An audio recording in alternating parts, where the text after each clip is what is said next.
నమస్తే అండి. నా పేరు doctor Hariprakash Lokku. Orthopaedic and spine surgeon. ఇవాళ మనం సయాటికా గురించి కొంతసేపు మాట్లాడుకోబోతున్నామండి. సో, సయాటికా అంటే ఏమిటి? సో, సయాటికా అంటే ఏంటి అంటే, నడుము కింద భాగం నుంచి అంటే లేదా పిరుదల భాగం నుంచి కాళ్ళల్లోకి పాకుతూ ఉండే రకమైన నొప్పి వస్తే దాన్ని సయాటికా అని మనం పిలుస్తామనమాట. సయాటికాకి ప్రధాన కారణాలంటే యంగ్ ఏజ్ గ్రూప్‌లో ఏముంటాయంటే, మన 20-30, 40 ఈ ఏజ్ 20-40 ఏజ్ గ్రూప్‌లో disc prolapse. So, disc prolapse అనేది మోర్ కామన్. డిస్క్ ప్రొలాప్స్ ఎలా అవుతుంది అంటే, ఏదైనా హెవీ వెయిట్స్ లిఫ్ట్ చేసినప్పుడు, ఎక్కడి నుంచైనా హైట్ నుంచి జంప్ చేసినప్పుడు, లేదు సడెన్‌గా బెండ్ ఏదైనా కింద పడిపోయింది తీసుకొని సడెన్‌గా బెండ్ చేసినప్పుడు, మనకు నడుములో ఇందాక మనం మాట్లాడుకున్నట్లుగా చెప్పిన సో కాల్డ్ సస్పెన్షన్స్ ఉంటాయన్నమాట. వాటిని డిస్క్స్ అంటాము. అవి బయట వెనకకి ప్రొలాప్స్ అయినప్పుడు మన కాలంలోకి వెళ్ళే నరముని ప్రెస్ చేసే ఛాన్స్ ఉంటుంది. అంటే ఒత్తిడి కలిగిస్తాయన్నమాట. సో ఆటోమేటిక్ గా ఆ కాళ్ళలోకి వెళ్ళే నరం ఎక్కడెక్కడైతే నీకు నర్వ్ సప్లై చేస్తుందో ఆ రీజన్ అంతా నీకు చాలా గుంజినట్టుగా పెయిన్ వచ్చే ఛాన్స్ ఉంటుంది. ఇది యంగ్ ఏజ్ గ్రూప్ లో మోస్ట్ కామన్ కాజ్. ఇంకా కొంత old age group and middle age group లో ఏంటంటే డీజనరేటివ్ చేంజెస్ అంటారు. అంటే ఎక్కువ వెన్నుపూసని ఎక్కువ వాడడం వల్ల ఏజ్ రిలేటెడ్ గా కొంత అరుగుదల నడుములో రావడం వల్ల బోనీ గ్రోత్ ఉంటుంది. ఆ బోన్ గ్రో అయ్యి ఈ నర్వ్ ని ప్రెస్ చేయడము, నర్వ్ వెళ్ళే కెనాల్స్ ఉంటాయంట. నర్వ్ మనకు నడుములో నుంచి కాళ్ళల్లోకి వెళ్ళేదానికి ఒక ద్వారం లాగా దారి లాగా ఉంటుంది. అక్కడెక్కడైనా నరం ఈ ఎముక పెరగడం వల్ల ప్రెస్ అవ్వడము. ఇంకా లిగమెంటమ్ ఫ్లావం హైపర్ట్రోఫీ అంటారు. అంటే మన నడుము వెనక భాగంలో అంటే పూసకి వెనక భాగంలో ఉన్న కండ పెరగడము, పెరిగి అది ఒత్తుకోవడము.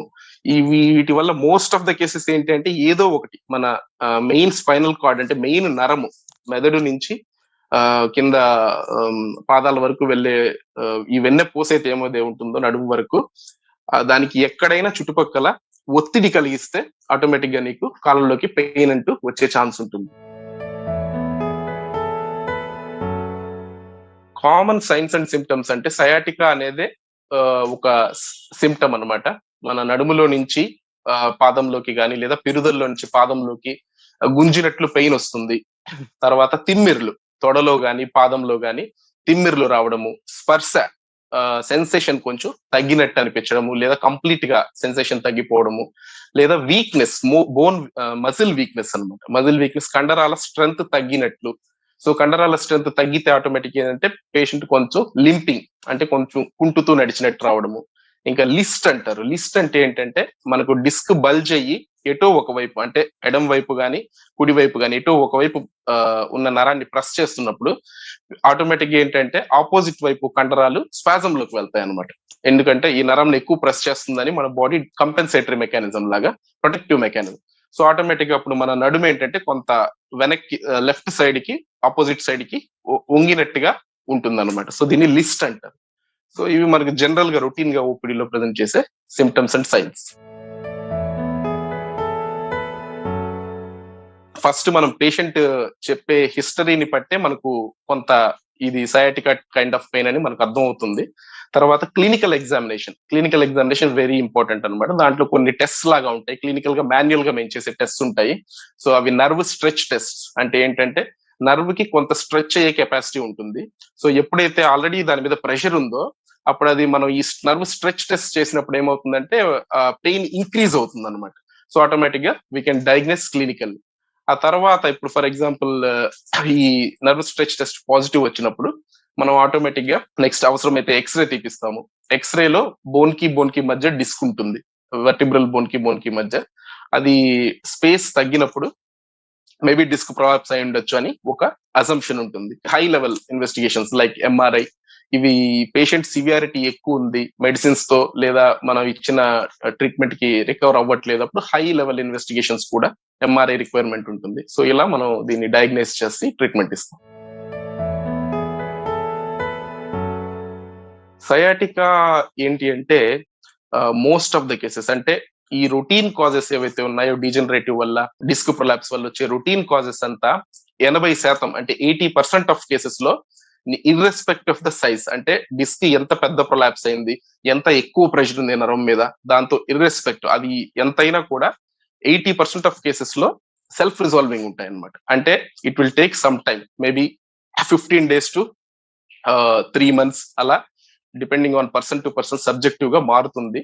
సో ఇనిషియల్ గా మనం ఇచ్చే ట్రీట్మెంట్ ఏంటంటే సిమ్టమాటిక్ ఏంటంటే ఫస్ట్ ఇన్ఫ్లమేషన్ తగ్గించడానికి. సో నరం మీద ప్రెషర్ రావడం వల్ల అది బాగా ఇన్ఫ్లేమ్ అయి ఉంటుంది. సో ఇన్ఫ్లమేషన్ తగ్గించడానికి, నర్వ్ డ్యామేజ్ అవ్వకుండా protective, so some vitamin B12 అని, అవసరమైతే కార్టికోస్టిరాయిడ్స్, నర్వ్ ఇన్ఫ్లమేషన్ తగ్గించడానికి, సో న్యూరో ప్రొటెక్టివ్ మెడికేషన్స్ ఇస్తామన్నమాట. వీటితో పాటు అడిషనల్ గా physiotherapy plays a key role. ఫిజియోథెరపీలో డిఫరెంట్ మొడాలిటీస్ ఉంటాయి. Interferential therapy, short wave diathermy, ultrasound therapy, ఇట్లా పెయిన్ కంట్రోల్ మొడాలిటీస్ ఉంటాయి. ట్రాక్షన్, సో మనం నడుముకి బెల్ట్ లాంటిది వేసి వెయిట్ హ్యాంగ్ చేస్తాం అన్నమాట, దాన్ని ట్రాక్షన్ అంటారు. సో ఈ ట్రాక్షన్ కూడా కొంత డిస్క్ ని డిస్ట్రాక్ట్ చేయడం వల్ల నర్వ్ మీద ప్రెషర్ తగ్గే అవకాశం ఉంటుంది. సో ఇవి common OPD management of the ఈ సయాటికా ప్రాబ్లం అన్నమాట. ఇన్ కేస్ ఇవి ఈ ట్రీట్మెంట్ తో కూడా పేషెంట్ రికవర్ అవ్వట్లేదు అంటే అప్పుడు ఫర్దర్ ఇన్వెస్టిగేషన్స్ చేసి ఎంత ప్రెషర్ పడుతుంది అని మనం చూసి ఫర్దర్ గా ఇంటర్వెన్షన్స్ కి వెళ్తాం అన్నమాట. అంటే ఎపిడ్యూరల్ బ్లాక్స్ అంటారు, నర్వ్ రూట్ బ్లాక్స్ అంటారు. అంటే మనం ఆపరేషన్ థియేటర్ లోకి తీసుకెళ్లి అండర్ సియామ్ అంటే మనకు ఆపరేషన్ థియేటర్ లో ఉన్న ఎక్స్రే మెషిన్ ని సియామ్ అంటారు.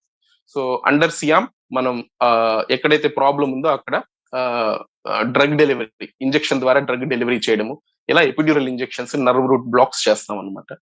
ఇన్ కేస్ పేషెంట్ ఈ 95% ఆఫ్ కేసెస్ లో ఇక్కడ వరకు వచ్చేప్పటికి పేషెంట్ రిలీఫ్ అయిపోతాడు అనమాట పెయిన్ తో. స్టిల్ ఆ లాస్ట్ 5% పేషెంట్స్ ఏంటంటే వాళ్ళకి ఎంత మెడిసిన్స్ ఇచ్చినా ఫిజియోథెరపీతో అయినా రికవర్ అవ్వని వాళ్ళు they may require surgical procedure. ఈ సయాటికా పెయిన్ వచ్చినా మనం ట్రీట్మెంట్ తీసుకోకపోతే ఏమవుతుంది అంటే స్టేజ్ ఇంక్రీజ్ అయ్యే ఛాన్స్ ఉంటుంది. సో అర్లీ స్టేజెస్ లో జస్ట్ రేడియేటింగ్ పెయిన్ అంటే నడుము నుంచి కాళ్ళలోకి నొప్పి మాత్రం వచ్చే అవకాశం ఉంటుంది.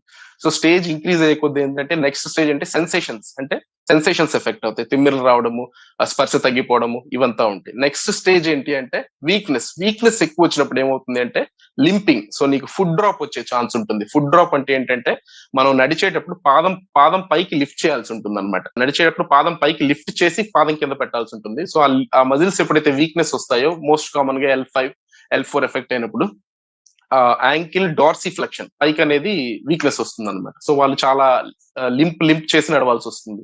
సో మనం కనుక టైమ్లీ ఇంటర్వ్యూన్ అవ్వి ఇది ట్రీట్మెంట్ తీసుకోకపోతే వాళ్ళకి అది పర్మనెంట్ గా లింపింగ్ ఉండిపోయే అవకాశం ఉంటుంది, పర్మనెంట్ గా ఈ సెన్సేషన్స్ తగ్గిపోయే అవకాశం ఉంటుంది. ఇంకా ఇవి కాకుండా ఇంకా మన రిప్రొడక్టివ్ సిస్టమ్ లో ఏంటి అంటే మనకు ఎరెక్టైల్ డిస్ఫంక్షన్, ఇంకా యూరినరీ ఇన్కాంటినెన్స్ అంటే యూరిన్ మన కంట్రోల్ లేకుండా లీక్ అయిపోతూ ఉండడం, బవెల్ మోషన్ కంట్రోల్ లేకుండా పాస్ అయిపోవడం, లేదా ఆపోజిట్ కాన్స్టిపేషన్. సో ఇలా బవెల్ అండ్ బ్లాడర్ కూడా ఇన్వాల్వ్ అయ్యే అవకాశం ఉంటుంది depending on level of the disc or spine involve. So అందుకనే టైమ్లీ ఇంటర్వెన్షన్ అనేది very very important in sciatica. పూర్తిగా కోలుకోవడానికి డిస్క్ ప్రాబ్లం ఎప్పుడు కూడా మనకు సయాటికా ఎలా బిహేవ్ చేస్తుందంటే మోస్ట్ ఆఫ్ ద నా ఓపీడీ కేసెస్ లో first 15 days to 3 months. So it depends అనమాట. పెద్ద డిస్క్ ఉన్నా కూడా వాళ్ళకి 15 days లో రికవర్ అయిపోయే ఛాన్స్ ఉంటుంది.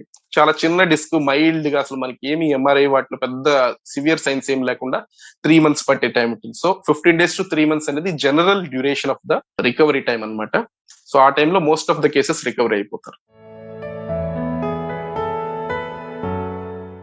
ప్రివెంట్ చేయడానికి కొన్ని లైఫ్ స్టైల్ మోడిఫికేషన్స్ చేసుకోవడం. ఫస్ట్ థింగ్ ఏంటంటే ఒబీసిటీ. సో ఎవరైతే ఒబీస్ గా ఉంటారో వాళ్ళకి ఏంటి అంటే ఎక్కువ వెయిట్ ఎక్కువ ఉంటారు కాబట్టి డిస్క్ మీద ప్రెషర్ ఎక్కువ ఉంటుంది. So there are high chances. So weight reduction అనేది డెఫినెట్ గా ఈ బ్యాక్ పెయిన్స్, సయాటికా వీళ్ళకి చాలా ప్రివెంటివ్ గా యాక్ట్ చేస్తుంది. సెకండ్ థింగ్ ఏంటంటే అబ్డోమినల్ మజిల్స్ అంటే ఫ్రంట్ మన సోకాల్డ్ 6-pack మజిల్స్ అని, ఆ సైడ్ ఉన్న ఆబ్లికస్ మజిల్స్. సో వీటిని స్ట్రెంథనింగ్. సో అబ్డోమెన్ మజిల్స్ వెనక స్పైన్ అటు ఇటు పారాస్పైనల్ మజిల్స్ అంటారు. సో ముందర భాగం వెనక భాగంలో ఉన్న మజిల్స్ అవేంటంటే నీకు స్పైన్ కి చుట్టూరు ఒక కఫ్ లాగా ఉంటాయి అనమాట మొత్తం. సో ఆ మజిల్స్ ని మీరు స్ట్రెంథనింగ్ చేసుకొని, టోనింగ్ చేసుకుని ఎక్సర్సైజ్ కొంత రెగ్యులర్ గా చేసుకోవడం వల్ల ఏమవుతుందంటే ఎప్పుడైనా అన్ఎక్స్పెక్టెడ్ గా మీరు beyond your disc strength weight lift చేయాల్సి వచ్చినా, లేదు జంప్ చేయాల్సి వచ్చినా, ఈ మజిల్స్ కొంచెం స్ట్రాంగ్ గా ఉండడం వల్ల ఏంటంటే they will take some weight. So you can prevent disc problems and all. And ఇంకా న్యూట్రిషనల్ కాజెస్. న్యూట్రిషన్ ఏంటంటే bone strengthening, antioxidants rich ఉన్న ఫుడ్ ఇవి తీసుకుంటే ఏంటంటే డిస్క్స్ అనేటివి ఏంటి అంటే మనకి యాంటీ ఆక్సిడెంట్స్ సరిగా మన డైట్ లో లేనప్పుడు డిస్క్ డిహైడ్రేషన్ అయిపోతుంది అనమాట. సో బ్యాలెన్స్డ్ డైట్ అనేది plus anti oxidant rich food అనేది కూడా తీసుకోవడం వల్ల కొంత హెల్దీ లైఫ్ స్టైల్ మెయింటైన్ చేయడం వల్ల ఈ డిస్క్ ప్రాబ్లమ్స్ ప్రివెంట్ చేయొచ్చు.